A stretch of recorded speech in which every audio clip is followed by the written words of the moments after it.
graça, irmãos, paz seja convosco, e nós estamos aqui analisando os livros apócrifos. Estamos dando ênfase agora nos apócrifos que estavam na Bíblia King James de Ellen G. White, que ela recomendou, então para nós isso é mais importante.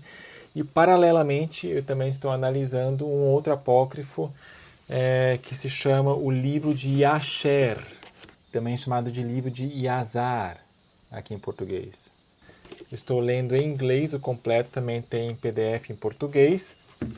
E se trata da história desde a criação do mundo até ali. Ele é bem, a letra é bem pequenininha. Aqui quando fala depois da repartição de Canaã, época de Josué, né, que Deus deu a terra de Canaã. É muito extenso, portanto. Eu estava lendo e comparando com o nosso padrão, livro padrão, a Bíblia e os escritos de Ellen G. White. Analisando o conteúdo em si, comparando. Se houver pesos para o lado de ter contradições e mais, então rejeição. Que é o caso de Yasher, ok? Segundo as minhas análises, que eu vou demonstrar agora, esse livro está condenado. Esse livro está reprovado, ok? Eu não considero ele como inspirado, portanto, e vou aqui mostrar o porquê. Bom, em Josué 10:13 fala, não está isso escrito no livro de Yasher. Yasher significa o justo, mas também é um personagem ali junto com Moisés, né? O que faria sentido, aparentemente, né, ele ter escrito, tendo aprendido com Moisés, e Moisés escreveu Gênesis, então, tá. E aí lá em 2 Samuel 1:18 também menciona o livro de Yasher. É como a Bíblia também menciona, tem a epístola aos Laodicenses, uma outra epístola perdida aos Coríntios, né? E se hoje alguém escrevesse, forjasse esse livro aos Laodicenses? Pessoal, achei, né? Ou seja, só o fato de ter o nome de Yasher não quer dizer que é autêntico, obviamente, tá?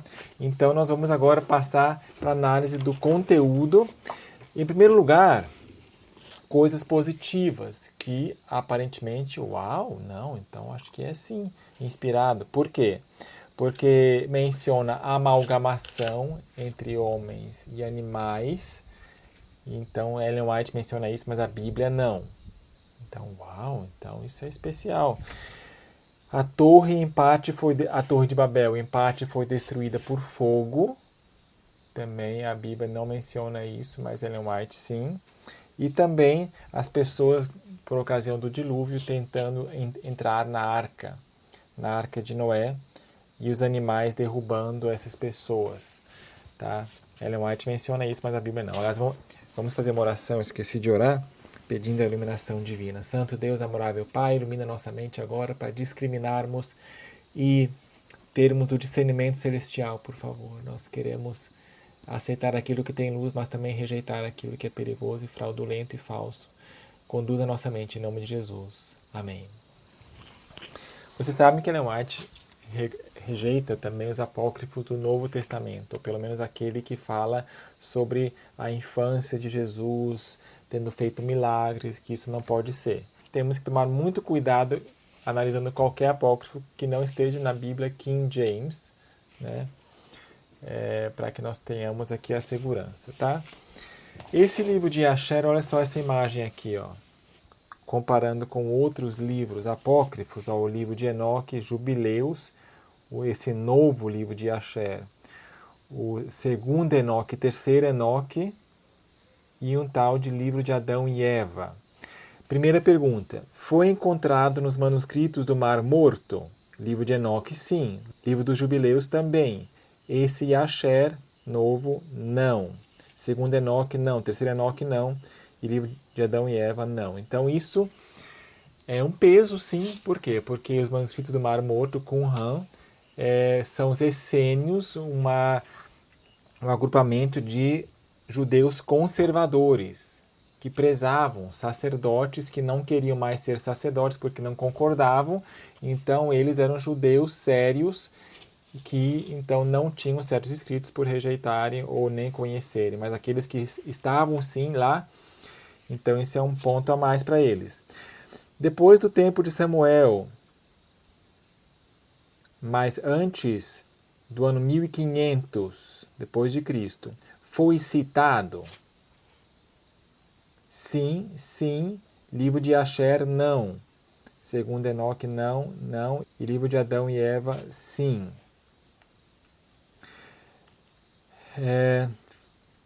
Foi citado ou aludido no Novo Testamento? Livro de Enoque, sim. Né? Judas 14 e 2 Pedro 2,4. Livro dos Jubileus, talvez. Novo livro de Asher, não, não, não, não. Foi citado nos escritos de outros livros da era apostólica? Livro de Enoque, sim. Livro dos Jubileus, sim. E o resto todos, não. Foi citado durante os primeiros 16 séculos do cristianismo? Livro de Enoque, sim. Livro dos Jubileus, sim. E Asher, não, não. Historicamente, foi encadernado em alguma Bíblia por qualquer comunidade cristã? O livro de Enoque, ou primeiro Enoque, sim. Livro dos Jubileus, também. Esse novo livro de Asher que estamos vendo hoje, não, não em nenhum dos outros. E por fim, há uma cadeia bíblica de propriedade, ownership, ou seja, de ser dono. Dos tempos bíblicos até hoje, não entendo muito bem essa pergunta, mas livro de Enoque sim, dos Jubileus sim, e Asher não. Você vê que o livro de Asher nenhum desses critérios preenche. Isso é preocupante. O livro de Asher tem umas histórias realmente mirabolantes. Por exemplo, fala que o pai de Abraão, Terá, era general de Nimrod e que Abraão, por se recusar a adorar ídolos, aliás, isso é uma coisa positiva também, que fala de idolatria, e também Ellen White diz que Abraão estava cercado de idolatria. Mas aqui Asher diz que Abraão, por se recusar a adorar os ídolos do pai e os destruiu, foi perante Nimrod, teve um julgamento, foi condenado ao fogo, à fornalha de fogo, e não queimou. Abraão, no fogo, não queimou, e aí foi expulso, foi morar com Noé. Que mais? Quem matou Nimrod teria sido Esaú. Esaú matou Nimrod numa das caçadas. E depois foi voltando dessa caçada que ele comeu guisado de lentilha, depois que ele matou Nimrod. Aí, no capítulo 9, 38, a circunferência da Torre de Babel era de caminhada de 3 dias. E também a altura da Torre de Babel, 9,27. A altura, a pessoa que levava tijolos, quando chegava no topo, quando já estava num estágio avançado, durava 1 ano para chegar no topo da Torre de Babel. 1 ano carregando tijolo. Sabe? Coisa assim. Aí, no verso 1, no capítulo 1, verso 16, vamos lá rapidamente, algumas contradições. Falando de Caim e Abel que eles sacrificaram ali, 1,16, e de Caim de sua oferta o Senhor não se agradou e ele não atentou para ela, pois, qual que é a razão? Ele tinha trazido do fruto inferior da terra diante do Senhor. Então, Ellen White, né, diz que não foi esse o motivo, mas sim, Deus tinha já expressamente dito que era para ser um cordeiro, mas ele achou que não. Aqui diz que o motivo foi que foi os frutos inferiores. Se ele tivesse trazido o fruto superior, se subentende, o melhor fruto aí teria sido aceito. Aí vocês lembram aquele homem lá que foi o primeiro a ter mais de uma mulher, e lá e tal. Então, 2,27, ó. E Tubal-Caim disse a seu pai para desembainhar seu arco, e com as setas feriu Caim, que ainda estava longe, e ele matou, pois ele lhe surgiu parecendo um animal, então matou por engano. Caim teria sido morto por engano por Tubal-Caim. E o final do verso 35, ó, eu fiz essa coisa inocentemente. Ou em inglês, sem saber, unknowingly. Mas só que a Bíblia diz lá em Gênesis 4:23, matei um homem por me ferir. Ou seja, foi vingança. Então, contradição com a Bíblia, com a própria Bíblia, né? No capítulo 5:34, uma coisa estranha, diz que Noé construiu a arca, ou fez a arca em 5 anos. Ou seja, ali 120 anos teria sido a pregação, mas fazer a arca mesmo em 5 anos. Aí falando da Torre de Babel, que tinha 3 grupos construindo a torre. Alguns grupos que eram assim, outro assado, ó. E o Senhor feriu as 3 divisões que estavam lá e puniu-os de acordo com as suas obras e projetos. Aqueles que disseram, subirei ao céu e serviremos aos nossos deuses, tornaram-se como macacos e elefantes. Muito estranho. E aqueles que disseram, vamos ferir o céu com flechas, o Senhor os matou, o homem com a mão do seu vizinho, e da terceira divisão aos que disseram, vamos subir ao céu lutar contra ele, o Senhor os espalhou por toda a terra. Então Deus espalhou só a terceira divisão. Os outros foram mortos e os primeiros tornaram-se como macacos e elefantes. Não tem seriedade. Aí no capítulo 13, verso 5, no finalzinho diz, e tinha Abrão 50 anos de idade quando ele passou a Harã. Ou seja, aqui em inglês diz quando ele saiu de Harã. Já no verso 20, olha só aqui para baixo. Naquele tempo, Abraão voltou e foi para Harã para ver seu pai e sua mãe. Então, ele saiu de Harã e agora voltou para Harã para ver seu pai e sua mãe. E ficou lá 5 anos. Porém, Ellen White diz lá no Patriarcas 81.4 que Abraão permaneceu ali em Harã até a morte de seu pai. E aí continuou a viagem. Tá? Aqui, ó, diz que Abraão já foi para Canaã com Terá vivo ainda e depois voltou para visitar o seu pai.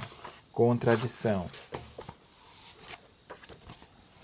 Aí no capítulo 22, Satanás aparece para Deus falando parecido com Jó. Ah, você viu meu servo? Deus falando, você viu meu servo Abraão? Mas o filho. Então tá, então a partir daí Deus pede para Abraão matar o seu filho. Só que Ellen White diz que foi por motivo que Abraão falhou em provas anteriores, menores, que ele teve que agora ser confrontado com uma provação maior.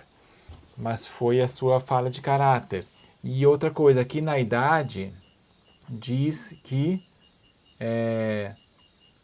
Isaac tem 37 anos de idade.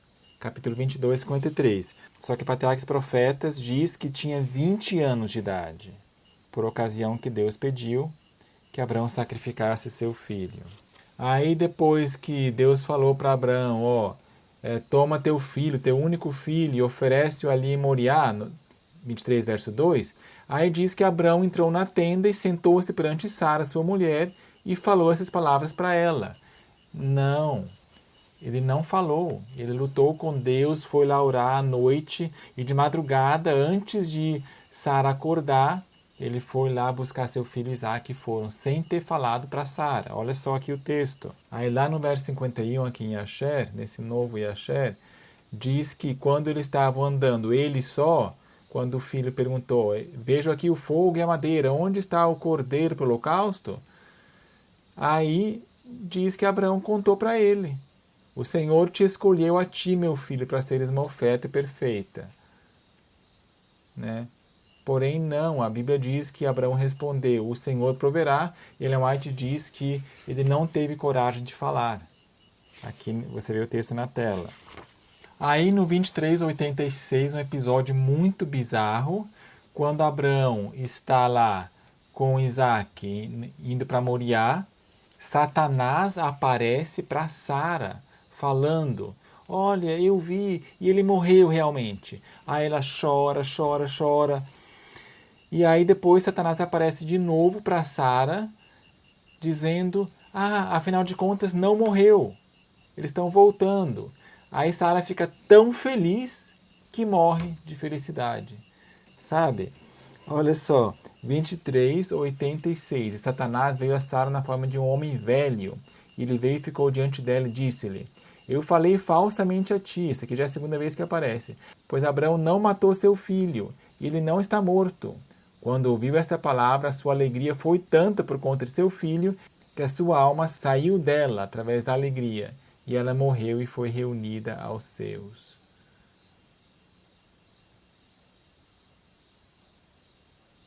Aí Abraão buscou Sara lá onde ela morava, não encontrou, só achou em outra cidade, ficaram muito tristes, minha mãe. Então, muito esquisito, não tendo nenhuma referência a histórias assim, especialmente Abraão tendo sofrido no fogo e coisas assim, teria tido algum relato, alguma repercussão, pelo menos em Ellen White, no Patriarcas e Profetas. Tá, aí... Gente, o pior de tudo, isso aqui foi o que eu li ontem à noite, já estava com o pé atrás, mas quando eu li isso, eu pensei, não, acabou. Isso agora foi o último prego no caixão de Asher. Capítulo 42, 37. Vamos lá. Achei outras coisas estranhas, esquisitas, mas não vou mencionar aqui. Os principais são esses, e eu li até o capítulo 42, que é quase a metade do livro.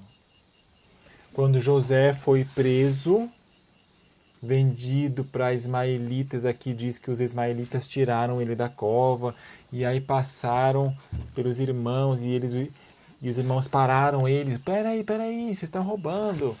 E aí venderam para uma outra caravana, enfim, mas olha só, o pior foi que quando José estava já de viagem, passou pela sepultura de sua mãe, e ali pararam a caravana, José saiu, e olha só aqui o 35. Levanta-te, ó minha mãe, era que te desperta do teu sono, e vê meu pai como a sua alma está para comigo neste dia, e consola-o, e anima o seu coração. E José continuou a falar essas palavras, e José gritou e chorou amargamente sobre o túmulo de sua mãe. E ele parou de falar, e com amargura de coração ele se tornou como uma pedra sobre o túmulo. E José ouviu uma voz que lhe falava de debaixo da terra, que lhe respondeu, com amargura de coração e com uma voz de choro e orando com estas palavras: Meu filho José, eu ouvi a voz do teu choro e a voz das tuas lamentações, e vi as tuas lágrimas, conheço as tuas angústias, meu filho.